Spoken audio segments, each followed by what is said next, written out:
Shalom, selamat pagi Bapak Ibu Guru dan semua siswa yang ada di rumah. Halo semua, bagaimana kabarnya semua? Terlihat dari sini semua wajah yang segar, yang sudah mandi pastinya ya. Sehat semua, amin. Ya, yang belum buka kamera silahkan boleh dibuka kameranya anak-anak untuk lebih bisa menikmati ibadah kita pada pagi hari ini. Ya, terlihat dari sini, dari layar besar ada di sini. Dan di sini ada teman kamu yang ambil bagian dalam pelayanan pada pagi hari ini. Mereka baru melihat, oh ternyata di sini ada layar besar yang melihat semua bagaimana kalian di sana untuk boleh mengikuti ibadah. Ya, baik anak-anak yang dikasihi oleh Tuhan, mari kita boleh fokuskan pada saat ini untuk kita boleh menikmati ibadah kita. Jika kamu punya handphone mungkin 1, 2, 3 alat-alat elektronik di sana yang bisa mengganggumu, boleh kamu kesampingkan dulu. Tetaplah fokus di layar di mana kamu yang sedang memakai hari ini, ya, supaya kita boleh sungguh-sungguh menghargai ibadah ini bukan sebuah penghargaan kepada manusia, tetapi sebagai tanda ucapan syukur kita, hati kita yang sungguh-sungguh takut akan Tuhan. Walau kami guru-guru tidak mengawasimu di sana, sejauh mata kami memandang kalian, kami melihat kalian dari sini, saya melihat kalian dari sini, semuanya dalam keadaan baik. Tetapi lebih daripada itu, Tuhan mengetahui setiap diri kita.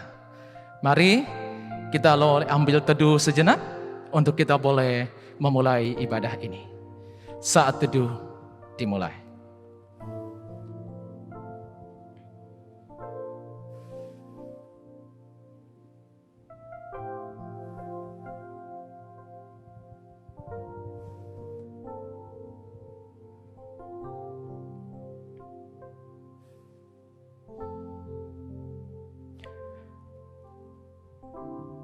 Firman Tuhan berkata, pujilah Allah dalam bait-Nya.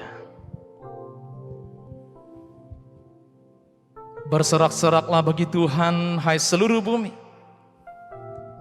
Beribadalah kepada Tuhan dengan sukacita. Datanglah ke hadapannya dengan sorak-sorai. Ketahuilah bahwa Tuhanlah Allah.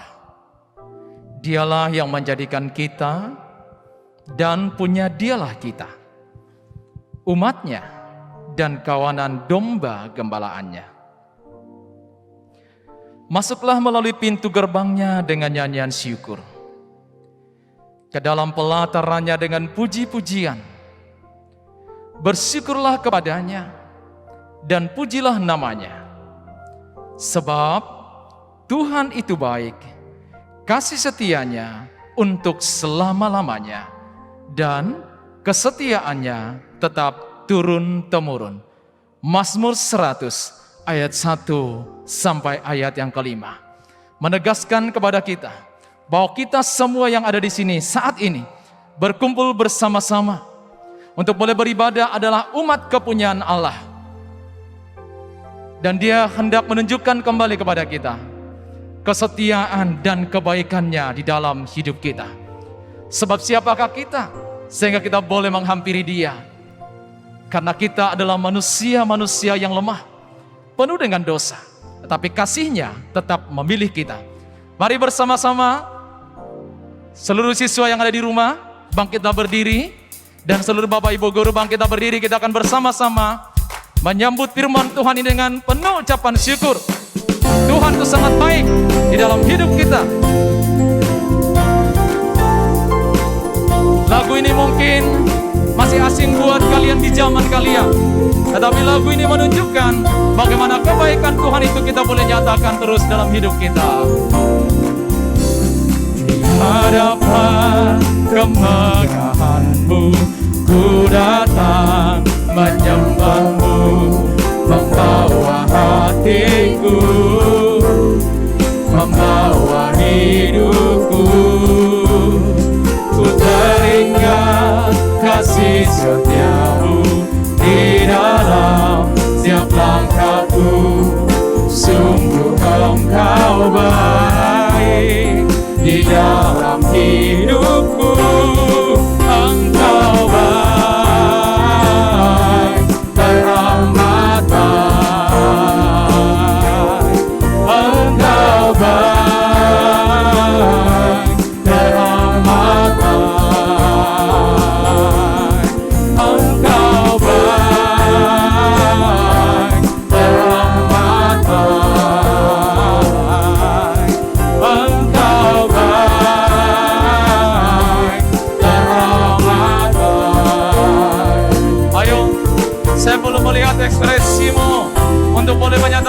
syukurmu kepada Tuhan. Katakan bahwa Tuhan itu baik. Boleh buat jempolmu hari ini seperti ini untuk menyatakan kebaikan Tuhan di dalam hidup kita. Kita ulang sekali lagi pujian ini. Harapan kemarahanmu, ku datang menyembahmu, membawa hatiku, membawa hidupku teringat kasih setiamu di dalam setiap langkahku. Sungguh apa? Sungguh engkau baik di dalam hidupku. Engkau baik, teramat baik. Engkau baik, teramat baik. Engkau baik, teramat baik. Engkau baik, Engkau baik, teramat baik. Kami beri ucapan syukur kami Tuhan. Ku beri ucapan syukurku padamu Yesus Tuhan. Engkau baik, teramat baik. Engkau baik, teramat baik.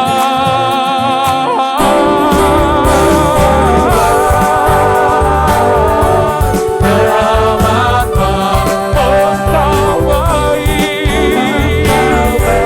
teramat baik. Katakan Engkau baik Tuhan. Engkau baik, teramat baik. Engkau baik, teramat baik.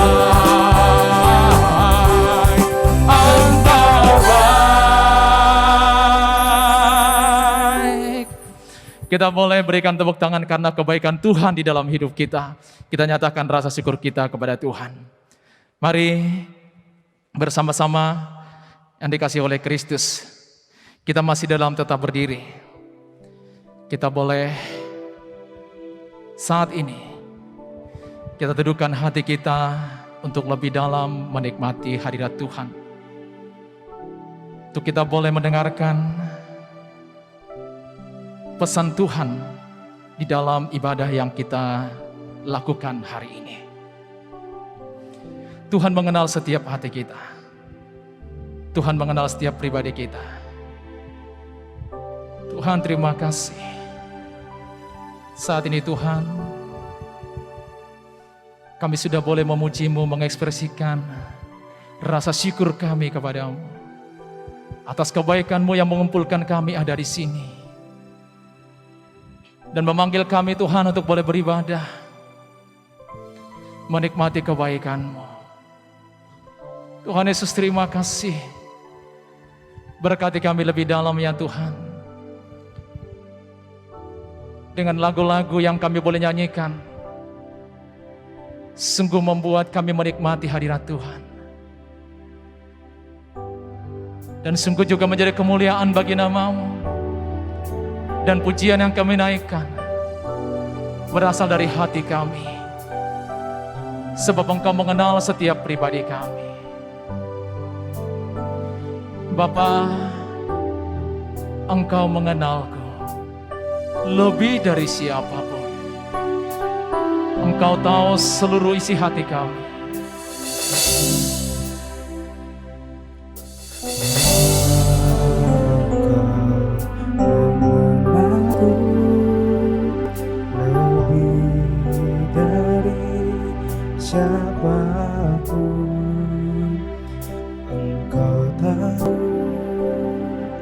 ceritaku dan isi hatiku.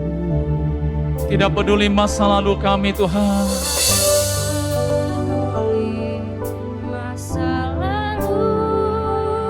Engkau tetap memilih setiap pribadi kami.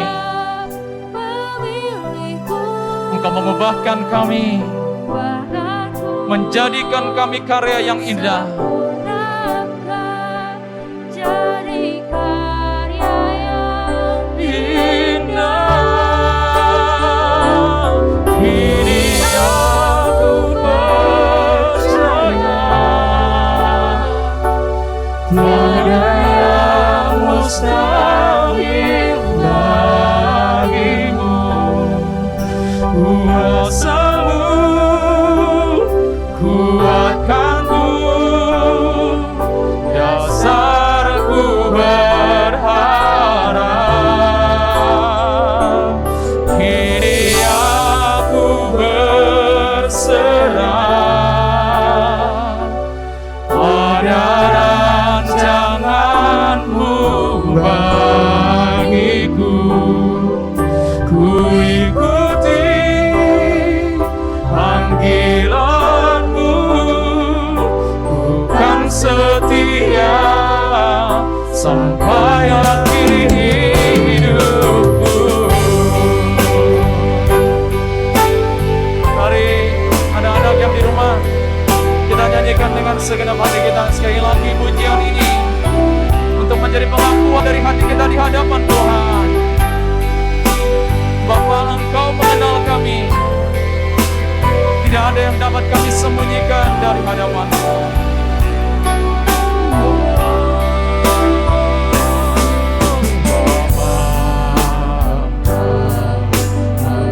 Aku lebih dari siapapun, Engkau tahu ceritaku dan isi hati. Tak peduli masa lalu, Engkau tetap memilihku. Sempurnakan jadi karya yang indah. Kini aku percaya tiada yang mustahil bagimu. Kuasamu kuatkanku, dasarku berharap. Kini aku berserah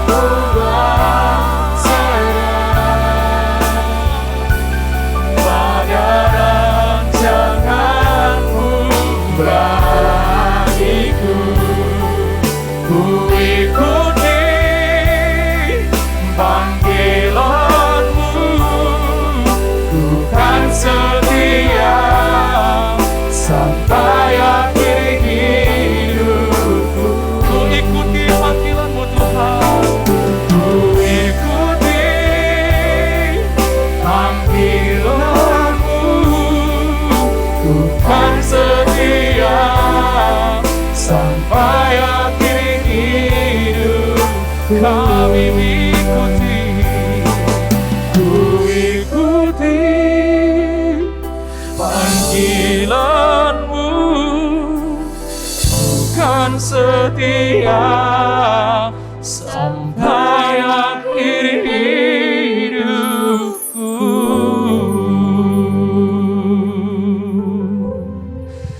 Tuhan, sungguh ini menjadi pengakuan kami di hadapan-Mu, pernyataan dari hati kami, bahwa sungguh kami menyadari kami adalah manusia-manusia yang seringkali berjanji, berkomitmen untuk selalu setia dan taat mengikuti jalan-Mu.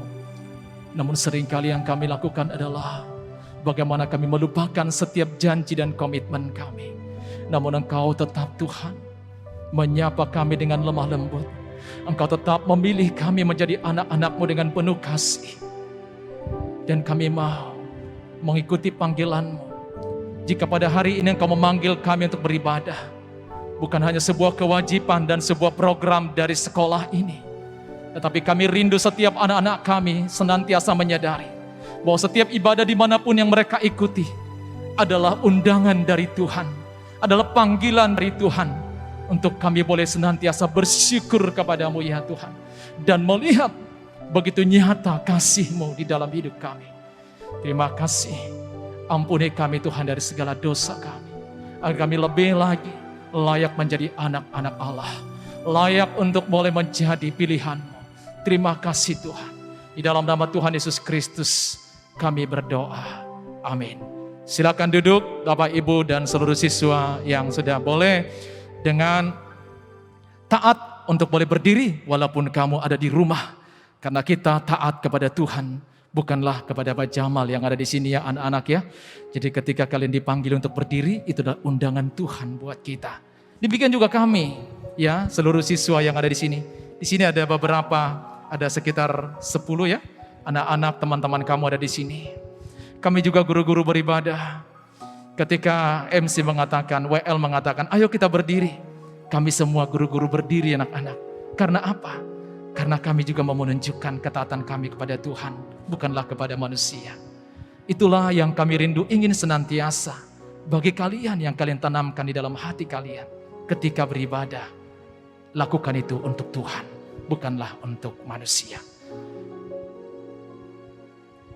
Kita akan persiapkan hati kita untuk mendengarkan firman Tuhan. Firman Tuhan dengan sebuah tema, usaha yang gagal. Inilah usaha yang gagal. Apa maksudnya? Oh, apakah kita tidak perlu bekerja kalau gagal terus? Apakah kita tidak perlu berbuat baik kalau gagal terus? Apakah itu? Lalu kalau itu seperti demikian, apa solusinya? Iya, mari kita siapkan hati kita untuk mulai mendengarkan sabda Tuhan yang akan disampaikan oleh Evangelis Oki Hermawati yang sudah dipersiapkan oleh Tuhan. Karya terbesar menjadi persiapan kita untuk mendengarkan firman Tuhan.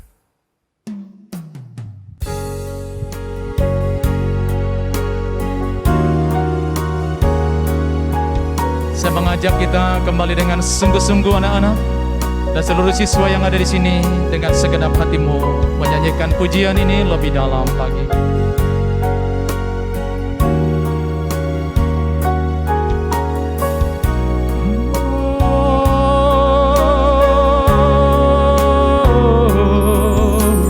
Kasih yang terindah, hati yang mulia.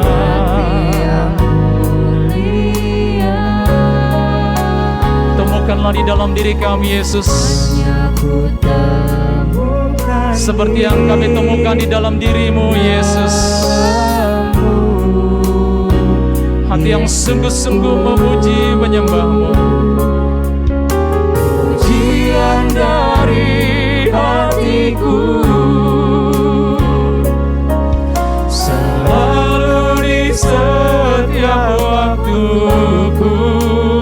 Tiada pernah berubah. Tiada pernah kasih kita kepada Tuhan. Kasih-Ku karya terbesar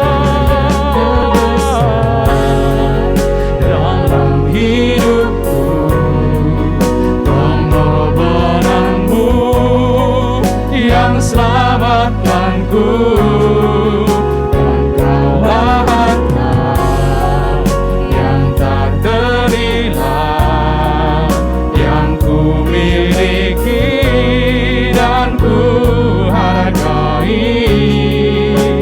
Yesus, Engkau ku kagumi. Sekali lagi ya Bapak Ibu dan anak-anak sekalian yang di rumah, yuk kita nyanyikan lebih sungguh lagi. Kasih yang terindah kita temukan di dalam Yesus yang menerima kita apa adanya. Kasih yang terindah, hati yang mulia, hati yang mulia.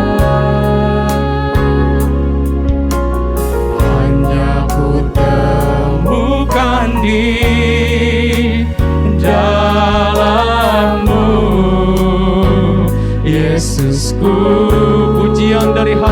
kagumi pujian dari hatiku,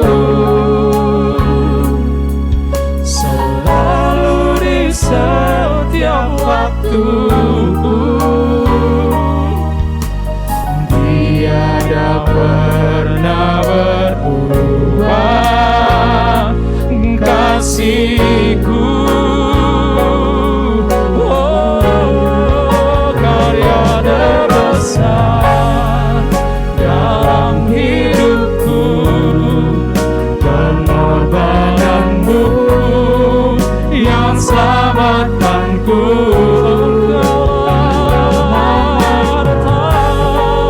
Yang tak ternilai, yang ku miliki dan ku hargai.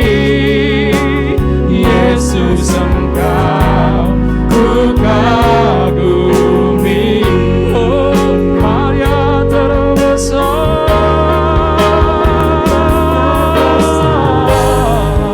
dalam hidupku, pengorbananmu yang selamatkanku.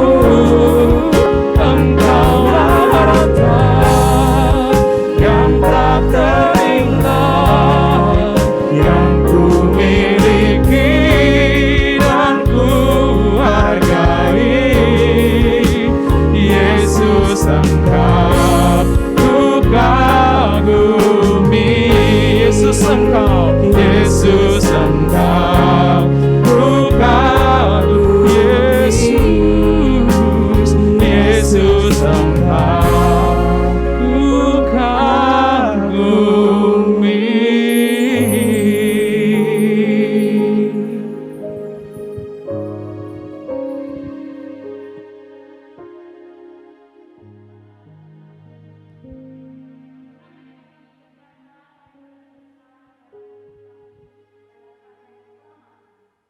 Biarlah itu sungguh menjadi setiap menanda setiap kami bahwa anugerah terbesar Tuhan sudah berikan kepada setiap kami. Saat ini ya Tuhan, biarlah Engkau sekali lagi menyapa setiap kami dalam kebenaran firman-Mu, dan biarlah hati kami bersuka cita sebab Allah yang kami puja, Allah yang kami sembah adalah Allah yang sungguh menebus hidup kami. Terima kasih Tuhan, dimanapun kami berada saat ini, di berbagai macam tempat, Tuhan tetap hadir bersama dengan kami. Dalam nama Tuhan Yesus kami berdoa, amin. Saudara, supaya jelas saya akan buka masker saya saja.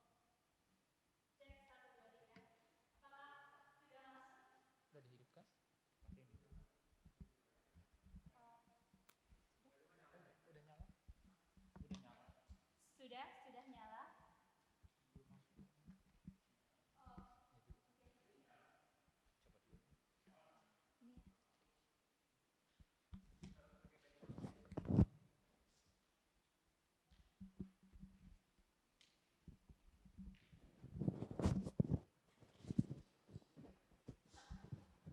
Oke, tes 1, 2, 3.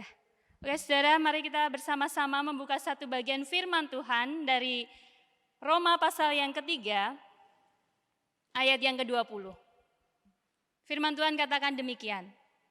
Sebab tidak seorang pun yang dapat dibenarkan di hadapan Allah oleh karena melakukan hukum Taurat, karena justru oleh hukum Taurat orang mengenal dosa. Saya berbahagia setiap kita yang membaca firman Tuhan, merenungkannya dan melakukannya. Pernah nggak sih teman-teman merasa gini nih, sudah melakukan sesuatu tetapi berasa sia-sia. Jadi udah berupaya lakukan sesuatu kok sia-sia, seperti usaha menjaring angin. Misalkan nih ya, besok mau ujian, mau ulangan, udah belajar materi A gitu ya, besok ternyata keluarnya apa? Materi B. Teman-teman rasa gimana? Waduh, rasa benar-benar sia-sia ya. Wah, nggak ada gunanya ini. Lalu misalkan ya, udah jalan muter-muter, ternyata ada jalan alternatif. Tadi saya waktu menuju ke tempat ini ya, coba ikutin map dan sebagainya. Udah muter, ternyata ada jalan alternatif, ada salah jalan. Jadi berasa kayak aduh ini sia-sia nih ya, udah perjalanan lebih jauh dan sebagainya. Lalu misalkan nunggu ya, menunggu lama banget, ditunggu orangnya nggak datang-datang. Ternyata yang ditunggu sudah pulang. Ya teman-teman, saya pikir kita semua pernah mengalami rasanya melakukan sesuatu tetapi berasanya sia-sia gitu. Kayak nggak ada gunanya.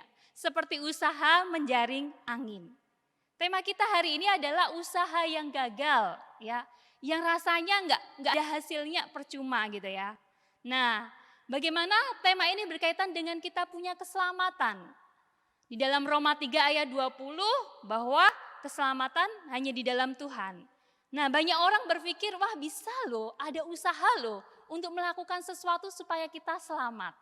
Misalkan, aku mau deh rajin berbuat baik, ya, rajin beribadah, rajin berdoa, rajin baca Alkitab, rajin ziarah dan sebagainya. Supaya apa?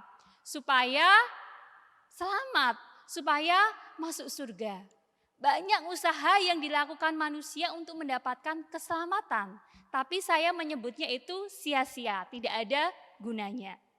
Mari kita lihat masalahnya di mana teman-teman ya.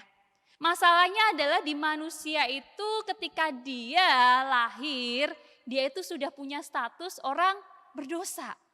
Kisah Kejadian pasal 3 dikatakan demikian ya, keturunan kita adalah Adam dan Hawa ya. Kita adalah keturunan Adam dan Hawa dan kita adalah orang yang berdosa. Bahkan Roma 3 ayat 10 katakan tidak ada yang benar, seorang pun tidak. Semua orang telah berbuat dosa dan telah kehilangan kemuliaan Allah. Teman-teman, ini adalah tidak ada pilihan apapun, memang kita lahir sudah memiliki status orang berdosa. Bisa milih enggak? Enggak deh, saya enggak mau jadi keturunan Adam dan Hawa, enggak bisa. Karena apa? Karena ketika lahir ya, kita sudah melekat dengan status tersebut ya. Keturunan orang berdosa, maka orang-orangnya pun yang lahir adalah orang berdosa, itu sudah melekat ya. Akibat jadi ditimbulkan oleh dosa apa teman-teman? Keterpisahan relasi dengan Allah. Allah itu suci, Allah itu adil, dia benar. Jadi dosa membuat manusia itu terpisah hubungannya dengan Allah. Makanya Adam dan Hawa diusir dari Taman Eden, terpisah dari Allah dan di situ menjadi masalah kita bersama. Teman-teman, bagaimana sih kondisi keberdosaan manusia? Serius nggak sih dosa? Ya, orang itu gampangin gini, kalau kita pakai timbangan, kalau kita makin banyak berbuat baik ditimbang-timbang nih ya, nanti kan bisa selamat gitu ya. Jadi banyak timbangan baiknya daripada timbangan jahatnya. Tapi masalahnya, dosa itu adalah masalah ketercemaran. Saya kasih contoh gini, saya lupa bawa air minum saya. Misalkan gini teman-teman, saya punya segelas air minum. Lalu, ya, tiba-tiba ada lalat masuk di situ. Airnya tercemar enggak? Tercemar. Satu lalat masuk. Lalat lainnya ikut-ikutan masuk, nyemplung, plung. 2. Masuk yang ketiga, supaya ya ini masalah dosa, masalah ketercemaran. Supaya nggak tercemar nih, saya ambil nih lalatnya, saya ambil 1. Tinggal 2. Masih mau minum nggak teman-teman? Nggak. Saya ambil lagi lalat kedua. Saya ambil lagi lalat yang ketiga. Sampai lalat yang ketiga, kan sudah saya ambil semua tuh. Masih mau minum nggak kira-kira teman-teman? Enggak. Kenapa? Sudah tercemar. Tapi sudah nggak ada lalatnya loh. Nah ini teman-teman, ini masalah dosa adalah masalah yang serius. Kita nggak mau minum air yang sudah kemasukan 3 lalat. Kenapa? Karena sudah tercemar. Jadi kita mengalami kerusakan total. Alkitab katakan tidak ada yang mencari Allah. Tidak seorang pun yang berakal budi, tidak ada seorang pun yang mencari Allah. Jadi kita tidak mampu untuk selamat karena kita sudah statusnya tercemar. Nah teman-teman, misalkan gini, ini air minum, saya kasih racun sianida misalkan. Kayak kasus yang berapa waktu lalu ya.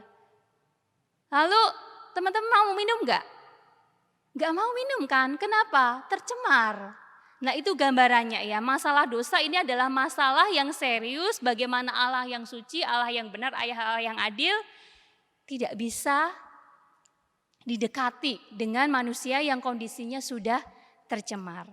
Tidak mampu untuk selamat, teman-teman ya. Digambarkan bagaimana keberdosaan manusia itu ya. Seluruh umat manusia berdosa, sebab itu sama seperti dosa telah masuk ke dalam dunia oleh satu orang dan oleh dosa itu juga maut. Demikian maut itu telah menjalar kepada semua orang karena semua orang telah berbuat dosa. Pernah nggak sih di sebuah, misalkan teman-teman ya, rekreasi di sebuah danau gitu kan. Danaunya sangat tenang sekali, tenang sekali. Lalu teman-teman ambil nih kerikil kecil, kecil saja ya. Lalu teman-teman lempar itu kerikilnya ke danau tersebut. Apa yang terjadi? Kalau teman-teman pernah melakukannya, teman-teman akan melihat bahwa air itu membuat riakan. Pertama kecil, lalu lama-lama besar, besar, besar, besar, besar, besar. Danau yang tenang ketika kita lempar kerikil yang kecil di tengahnya, akan ada riakan yang kecil, semakin lama semakin besar. Itu adalah efek riak, gambarannya seperti efek riak daripada dosa. Dosa itu menjalar teman-teman ya, menjalar. Jadi kerusakan itu memberikan efek yang sangat dahsyat menjalar kepada seluruh ciptaan Tuhan. Termasuk kita manusia. Nah teman-teman, itu gambarannya bagaimana keberdosaan tidak mampu membuat kita itu selamat. Misalkan ya, gambarannya seperti kita mati, matinya itu mati rohani. Tidak mampu berespon kepada Allah, tidak mampu.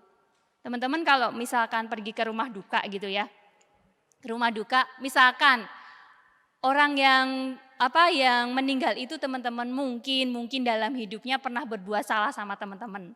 Ataupun teman-teman pernah merasa jengkel dan sebagainya. Lalu kesel tuh sama dia, kita cubit-cubitin itu, misalkan jenazahnya kita toel-toel, bereaksi enggak? Enggak. Ataupun misalkan ya kita lihat orang meninggal lalu kemudian ada lalat di situ. Dia rasa gatel enggak? Enggak. Bisa enggak lalatnya ditepok gitu ya, tepok sama orang meninggal itu? Enggak bisa. Kenapa? Tidak mampu berespon, namanya juga MATI, sudah mati ya. Tidak mampu berespon. Nah itu gambaran seperti dosa teman-teman ya, ketika dosa masuk ya menjalar ke dalam kehidupan manusia di hati kita itu tidak mampu berespon kepada Allah. Seperti orang mati tadi, ketidakmampuan berespon kepada pencipta kita, tidak mampu. Artinya manusia tidak mampu menggapai Allah. Nah bagaimana solusinya? Bagaimana supaya manusia bisa diselamatkan? Kisah 16 ayat 30 katakan, apa yang harus kulakukan supaya selamat? Ya balik lagi ya tadi ya pandangan dunia ya. Ya supaya selamat kalau kita berbuat baik ya, amal, saleh, rajin berdoa, lakukan upacara ini, upacara adat ini dan sebagainya. Itu pandangan dunia. Benarkah manusia dengan usahanya dapat mencapai selamat teman-teman? Tidak. Seperti gambaran tadi ya, sudah tercemar, tidak mampu berespon, tidak mampu ya menggapai Allah. Lalu apa yang harus dilakukan manusia supaya dia selamat? Nah, ini mungkin teman-teman, ya klasik lah ya, lahir baru dan bertobat. Tapi ini adalah perkara serius dan esensi dalam hidup kita. Lahir baru ini adalah sebuah tindakan Allah dalam memberikan anugerah. Bertobat adalah ekspresi dan tindakan manusia saat mendapatkan anugerah. Teman-teman saya mau nanya nih, apakah kita sudah mengalami yang namanya kelahiran baru? Saya teringat sekali, saya sejak kecil ya ikut sekolah minggu, dengar cerita guru tentang Tuhan Yesus. Saya mengagumi, senang gitu ya sama tokoh Tuhan Yesus, ceritanya bisa nyembuhin orang sakit ya, orang buta melihat, orang tuli mendengar ya, bahkan orang mati pun dibangkitkan. Saya sangat mengagumi. Tetapi sampai satu titik saya sadar saya ini belum mengalami kelahiran baru. Saya ingat waktu saya SMP dulu ya, saya waktu membaca Alkitab, saya mengalami. Saya ingat momen itulah di sana saya menyesali. Saya sadar saya orang berdosa dan saya butuh anugerah Tuhan. Seberapapun saya rajin sekolah minggu, seberapapun saya rajin baca Alkitab, tapi kalau saya tidak repent, tidak menyesali, tidak mengakui dosa saya dan saya butuh juru selamat, maka saya tidak bisa menerima anugerah keselamatan itu. Nah teman-teman, momen itulah saya secara pribadi ya, saya mengakui, saya nangis terseduh-seduh, Tuhan saya bilang saya orang berdosa. Siapa yang bisa membuat itu? Karya Tuhan, karya Roh Kudus. Jadi ketika saya mengaku menyesali dan saya nangis, Tuhan saya butuh Tuhan, saya perlu anugerah Tuhan, saya butuh diselamatkan. Dan momen itulah saya sebut dengan kelahiran baru. Saya nggak tahu ya, di antara teman-teman ada yang merasa, saya kayaknya belum lahir baru. Bicara dengan pembimbing kalian di gereja ataupun di sekolah, bicarakan itu dan mari kita datang kepada Tuhan. Mengakui bahwa Tuhan saya orang berdosa, usaha saya apapun, sebaik apapun saya tidak akan pernah mencapai Tuhan, saya tidak akan mendapatkan keselamatan, saya butuh Tuhan forgive, mengampuni, menebus dosa saya. Nah teman-teman, disitulah saya mengalami kelahiran baru dan saya merasakan uang saya banyak saya habiskan membeli buku-buku rohani karena saya penasaran gitu ya. Saya ingin tahu, saya ingin bertumbuh, saya ingin growing. Selain baca Alkitab, saya banyak sekali habiskan uang saya untuk baca buku-buku rohani. Ya teman-teman, jadi ketika kita mengalami kelahiran baru, kita itu merindukan, kita itu rindu untuk terus bertumbuh mencari Tuhan. Nah itu salah satu indikasinya. Bagaimana supaya kita selamat ya? Yaitu lahir baru dan bertobat. Tandanya apa? Di gereja kita masing-masing ya, baptisan merupakan tanda yang diketahui, dilihat sama banyak orang, dilihat sama jemaat bahwa kita menjadi anak Tuhan. Itu disaksikan melalui baptisan. Nah teman-teman, pagi ini kita belajar sesuatu yang esensi, yang basic sekali. Mungkin terdengar, oh udah biasa. Tapi saya ingin tanya serius sama teman-teman. Kalau gambaran dosa ya, kita nggak ada pilihan status kita orang berdosa. Kita itu nggak usah diajarin yang jahat-jahat ya. Sudah banyak timbul pikiran jahat dari dalam diri kita, bahkan sejak kita masih kecil. Saya kalau nonton video-video YouTube ya, anak-anak kecil gitu ya, bersaudara itu ini ya, apa ya, jadi kayak rival gitu ya, bersaing dan sebagainya. Itu benih-benih dosa sudah ada, bahkan mungkin bahkan sejak dalam bayi. Ekspresinya makin nyata ketika semakin bertumbuh dewasa, ketemu temennya dan sebagainya. Jadi dosa masalah yang benar-benar serius. Penebusan dalam bentuk perbuatan, upacara, apapun tidak mampu. Karena serius sekali masalah dosa, tidak ada yang bisa menebusnya kecuali pengorbanan Tuhan Yesus. Nah teman-teman, kalau teman-teman merasa gitu ya, aduh saya belum lahir baru. Ya saya tahu Tuhan Yesus tapi saya belum mengakui secara pribadi, lakukanlah. Mintalah pertolongan, berbicaralah dengan orang yang lebih dewasa rohaninya dan masuklah ke dalam sana. Yang terakhir, mungkin teman-teman merasa gini, saya sih sudah ya, saya sudah ke gereja, saya sudah lahir baru, saya bertobat dan bahkan nih saya sudah dibaptis. Pertanyaannya mungkin teman-teman bilang gini, kalau kayak gitu semua adalah anugerah Tuhan, masih perlu gak sih perbuatan baik? Kan katanya diampuni dosanya semerah kirmisi gitu ya, akan diputihkan seperti bulu domba. Kalau saya nih sudah lahir baru, sudah bertobat, sudah dibaptis, masih perlu gak sih saya ini berbuat hal-hal yang benar dan baik? Nah, teman-teman, Efesus 2 ayat 10 mengatakan karena kita ini buatan Allah, diciptakan dalam Kristus Yesus untuk melakukan pekerjaan baik yang dipersiapkan Allah sebelumnya, Ia mau supaya kita hidup di dalamnya. Teman-teman kembali lagi kepada doktrin penciptaan. Ketika kita menciptakan sesuatu itu ada maksud dan tujuannya. Waktu Tuhan ciptakan kita, Tuhan juga gak ngasal ya teman-teman ya. Tuhan gak ngasal ciptain, asal ada Oki, asal ada siapalah, asal ada Pak Jamal, gak ngasal. Ada maksud dan tujuannya. Jadi kita itu bukan orang yang datang di dalam dunia ini cari-cari makna. Sudah ada maknanya yang Tuhan tulis di Alkitab ya. Diciptakan buatan Allah, diciptakan untuk apa? Melakukan pekerjaan baik. Yang dipersiapkan Allah supaya Ia mau ya sebelumnya supaya kita hidup di dalamnya. Jadi teman-teman kalau suka nonton film Mr. Bean, saya suka sekali. Teman-teman lihat gak gambarannya ya? Tiba-tiba Mr. Bean ya ini gelap sekali lalu ada sorot lampu tiba-tiba pluk Mr. Bean-nya datang ya di dalam dunia. Lalu dia celingak-celinguk kanan kiri lalu dia mulai mencari kehidupannya. Saya kemarin nonton film namanya, saya suka film detektif Enola Holmes. Ya, adiknya Sherlock. Saya suka nonton Sherlock Holmes. Ini adiknya namanya Enola, saya juga baru tahu ya. Saya tahunya ada kakak. Menarik sekali dari film itu. Kenapa teman-teman? Karena di situ banyak bicara tentang pencarian atau makna hidup. Ini anak ya usia 16 tahun cari makna hidup dan sebagainya. Sampai dia ketemu meaningnya. Dia ditinggal tiba-tiba pas hari ulang tahunnya mamanya pergi meninggalkannya. Dia mulai cari aku ini ada untuk apa, berbuat apa, maksudnya apa, dia cari sendiri. Tapi bagi kita sebagai anak Tuhan, kita nggak usah cari-cari. Ya, kita itu ada, bukan asal hidup aja di dunia, ya, bukan asal hidup bergerak enggak, tetapi diciptakan untuk melakukan pekerjaan baik yang dipersiapkan Tuhan sebelumnya dan Tuhan mau kita hidup di dalamnya. Jadi kalau teman-teman merasa aku udah percaya Tuhan kok, aku udah dibaptis, aku udah rajin dan sebagainya, tetap harus melakukan hal-hal yang benar. Karena teman-teman itu diciptakan Tuhan mulia dan disetting untuk kehidupan mulia di dalam kekekalan. Yang dibawa ke dalam kekekalan adalah kriteria kualitas-kualitas yang baik daripada hidup kita. Di dunia seberang sana itu teman-teman hal-hal baik yang dibawa.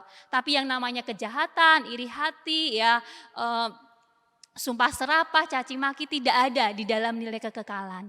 Yang jelek-jelek tidak dibawa ke sana.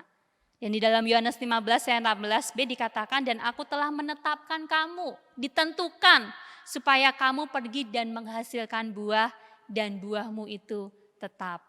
Kalau pengen teman-teman orang-orang di sekitar kita mengenal karya dan kasih Tuhan, enggak usah banyak ngomong, tetapi banyak action, banyak perbuatan. Jadi mereka bisa bedain ini anak Tuhan atau anak dunia gitu ya. Jangan sampai kita statusnya anak Tuhan tapi kelakuannya kayak anak setan. Nah itu orang mikir ini sebenarnya anak Tuhan atau anak setan ya. Kelakuannya sama aja, enggak jauh beda.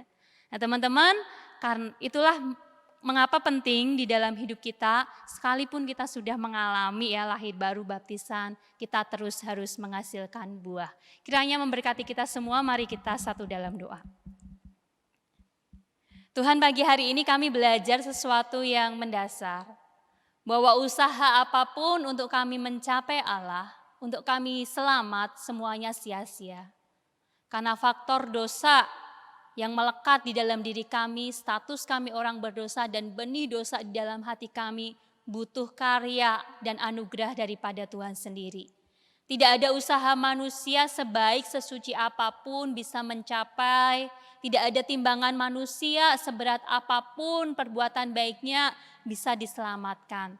Tapi hanya melalui karya salib Kristus saja, maka kami dapat berjumpa dan kembali berelasi dengan Allah pencipta, penebus dan pemelihara hidup kami. Oleh karena itu Tuhan, biarlah pagi hari ini setiap kami rindu untuk kami boleh berefleksi di dalam diri kami. Apakah kami sudah mengalami kelahiran baru? Apakah kami sudah mengaku dengan mulut kami dan hati kami bahwa Engkau adalah Tuhan dan Juru Selamat? Apakah kami sudah mengakui bahwa kami orang berdosa dan kami butuh penebusan daripada Tuhan? Tuhan, biarlah Engkau menyapa setiap hati kami pada pagi hari ini dimanapun berada. Tuhan boleh menolong kami. Dan sementara kami yang sudah merasakan kelahiran baru, bantu kami Tuhan untuk kami hidup menjadi anak-anak Tuhan yang menghasilkan buah. Supaya nama Tuhan semakin dikenal orang dan hidup kami menjadi berkat bagi orang lain. Terima kasih Tuhan, di dalam nama Tuhan Yesus kami berdoa. Amin.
Kami mengucapkan terima kasih kepada Evangelis Oki Hermawati yang sudah menyampaikan firman Tuhan yang sederhana, jelas, dan saya percaya semua kita, anak-anak yang ada di rumah, sangat mengerti apa yang disampaikan.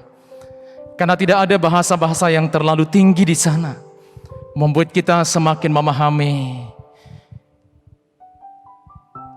panggilan kita sebagai anak-anak Tuhan. Mari kita boleh lakukan firman Tuhan dalam hidup kita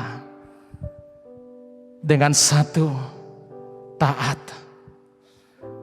Hati yang taatlah yang Tuhan inginkan dari kita. Tanpa perlu kita banyak protes di sana sini. Mari kita taat, karena pasti ada berkat yang disediakan Tuhan bagi kita yang tetap taat, melakukan setiap tugas panggilan kita, melakukan pekerjaan baik yang sudah disediakan Tuhan. Kita akan masuk dalam doa syafaat, lalu kemudian nanti doa penutup untuk mempersiapkan hati kita menyambut firman Tuhan yang sudah diberikan. Dan juga di dalam memasuki doa syafaat, saya mengajak kita boleh mengangkat pujian Hati Hamba.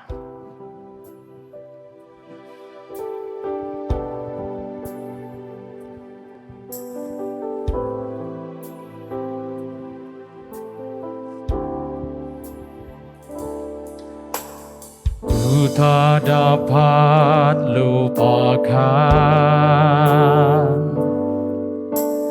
kebaikan yang ku terima, pengorbananmu yang mulia, pengorbananmu yang mulia, jadikan ku berharga. Dia tulus menerima kita, Kau tulus menerima. Aku apa adanya, aku apa adanya. Kekuatan kasih-Mu nyata, memulihkan hidupku. Kau bukan Tuhan yang melihat rupa, Kau bukan Tuhan yang memandang harta. Hati hamba yang selalu Kau cari, biar Kau temukan di dalamku. Selama ku hidup, ku mau menyembah-Mu, sebab Engkau sangat berarti bagiku. Yang terbaik yang ada padaku, ku persembahkan kepadamu, Yesusku. Saya ajak semua bangkit berdiri. Kita bangkit berdiri bersama-sama. Siswa yang ada di rumah, kita boleh bangkit berdiri untuk kita boleh mengakhiri ibadah kita dengan pujian ini. Pengorbanan Tuhan Yesus yang begitu mulia bagi kita. Pengorbanan-Mu yang mulia, jadikan ku berharga. Oh, Kau tulus menerima. Ya Tuhan, aku apa adanya, aku apa adanya. Kekuatan kasih-Mu, kasih-Mu nyata, memulihkan hidupku. Kau bukan Tuhan yang melihat rupa, Kau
Yesusku.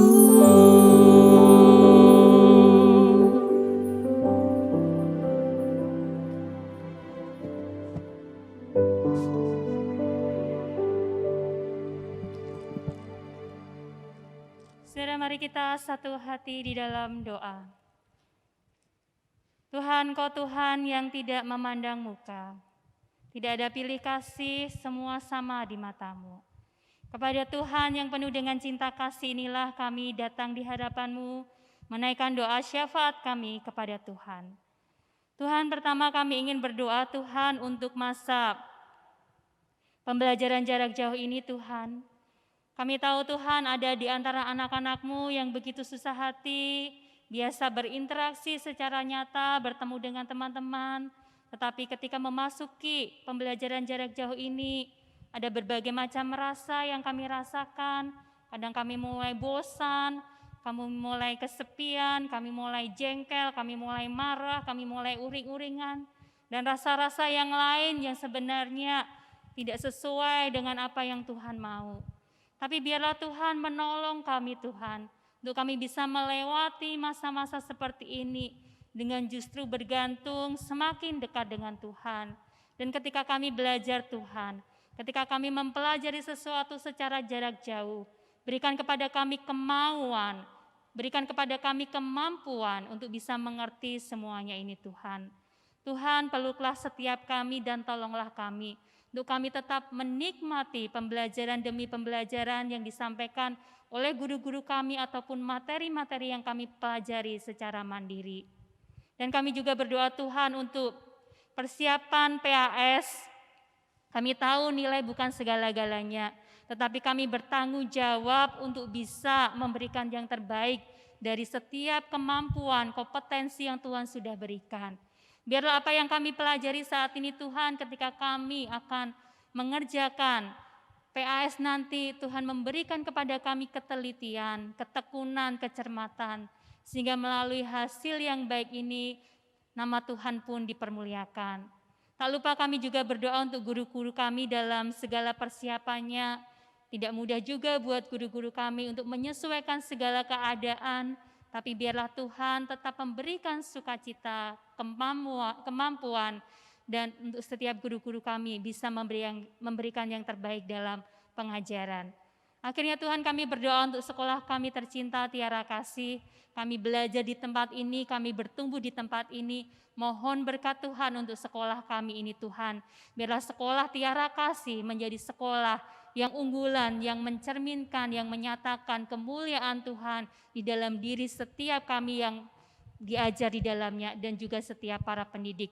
Memberkati setiap stakeholder yang ada, Tuhan menolong kami. Akhirnya Tuhan, kami mengakhiri ibadah kami pada pagi hari ini. Biarlah berkat Tuhan tercurah atas setiap kami. Kiranya yang baik, yang indah, yang datangnya dari atas diberikan kepada kami dari sekarang sampai selama-lamanya. Dalam nama Tuhan Yesus kami berdoa. Amin. Bapa, terima kasih. Terima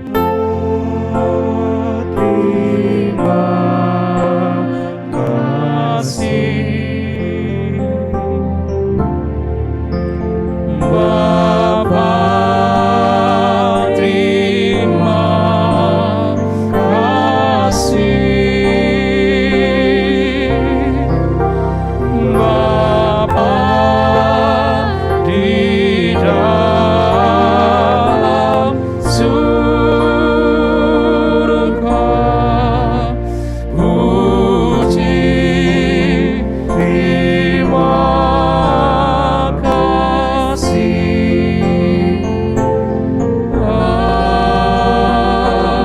Amin.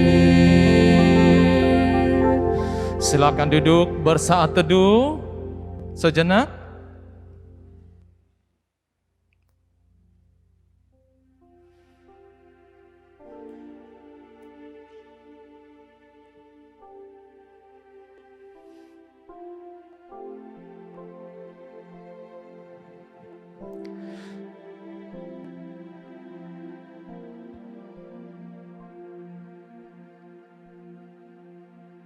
Ya, amin. Nah, pengumuman yang pertama saya mengucapkan terima kasih kepada seluruh yang bertugas melayani di altar ataupun yang di bawah altar pada pagi hari ini. Kiranya Tuhan terus boleh memberkati dan berkenan setiap pelayanan yang sudah boleh kita perbuat di hadapan Tuhan. Terima kasih juga untuk seluruh para guru, Bapak Ibu guru, dan juga seluruh siswa yang sudah boleh berkenan, menikmati, dan juga mengikuti ibadah ini dengan baik dari awal hingga akhir.